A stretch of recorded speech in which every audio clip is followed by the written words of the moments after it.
In this video we're going to talk about the ongoing war on Yemen, which is a civil war that it's right now a humanitarian crisis.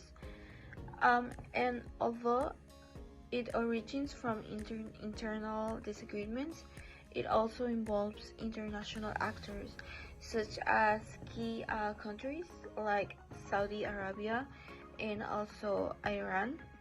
Not only states are involved, but also international terrorist groups like Al-Qaeda.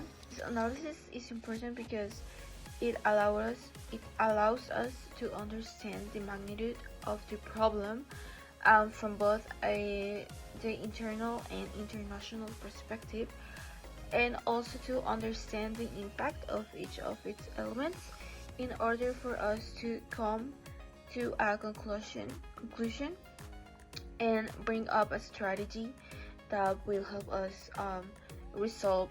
So we're going to talk about the historical background, and in the case of the Yemen war, it does have very deep historical roots that date back to when Yemen was part of the Ottoman Empire, but they were also part of the British Empire in 1839, and they started their independence in 1918. However, they were separated mainly for ideological reasons. In the north, there was the majority that are the Sunnis, and this is called the Yemen Arab Republic. And in the south was the People's Democratic Republic of Yemen, which holds the minority that are the Shiites. In this part of history, it is already very you can see very clearly the inequalities between the north and the south. However, in 1990, Yemen was unified under the presidency of Ali Abdullah Saleh, which created a lot of political tensions in a country that was already divided for so long.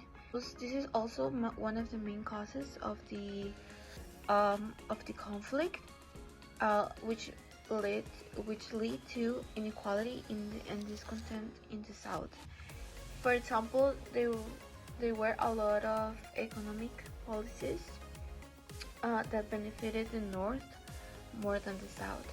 So around this time, the Houthi movement emerged in order to represent the Shiite minority that was in the south. They reacted to the religious marginalization and also to foreign influences like the United States of America, but also of Israel. So in this part, we can talk about two main causes, and we can divide it in social causes and political. In social causes, we referred to the ideological difference that comes from the historical background that I mentioned before, between the Sunnis and the Shiites. Okay, so now moving on to the political causes, and like I mentioned earlier, Yemen's colonization by various actors created deep-rooted political characteristics, and this influenced a lot of political ideologies and was under a lot of foreign influences.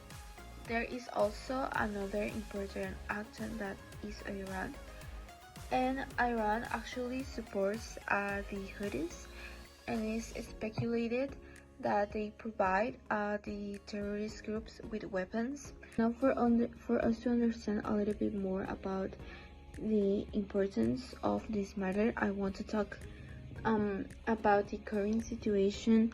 Ever since 2015, there has been 4.5 million people that have been forced to leave home.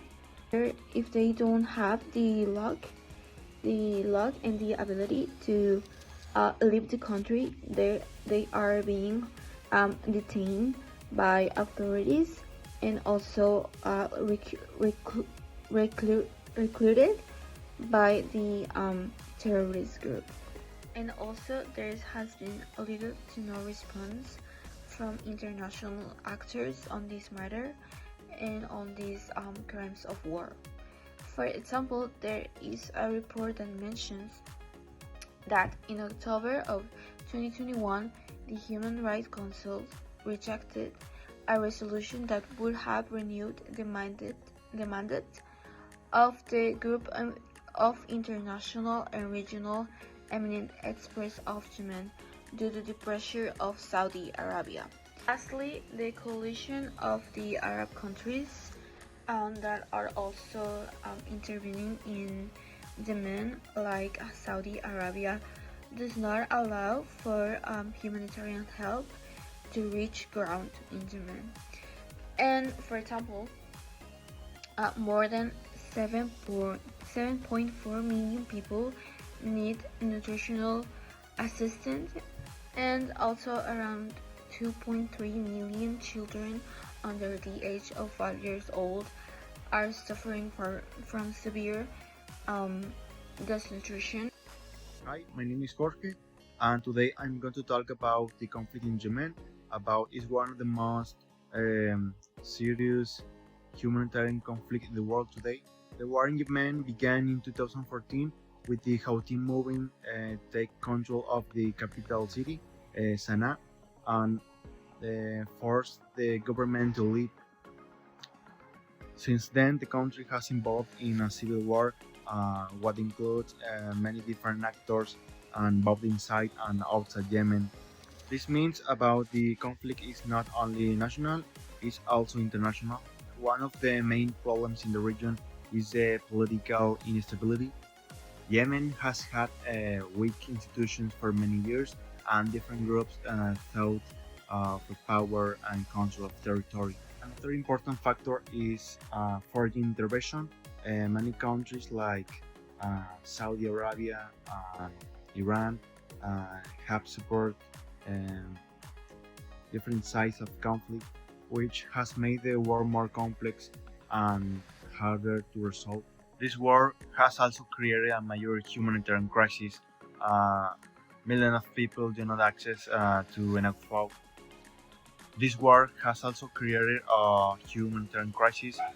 Millions of people do not access to enough clean water, medical services, and many civilians have been displaced from uh, their homes, and thousands of children has grown up surrounded by the violence. Human rights organizations have reported attacks against the civilians, the hospitals, and the humanitarian workers. To resolve this conflict, there are too many tools like the negotiation or the mediation. Negotiation is important because it allows the groups involved to communicate and try to reach such the communication and try the agreement. Mediation is also useful because organizations like the United Nations can help reduce tensions and support dialogue. Um, However, these methods have limitations because there is lack of trust between the parties and many agreements are not respected. Like a conclusion, in my opinion, I think about the conflict in Yemen um, show us how a war can continue um, for years while much of the world pays little attention. Example of how internal conflicts can become international crisis. Finding peace will require not only ceasefire but also long-term reconstruction, justice, and cooperation between the local and the international actors.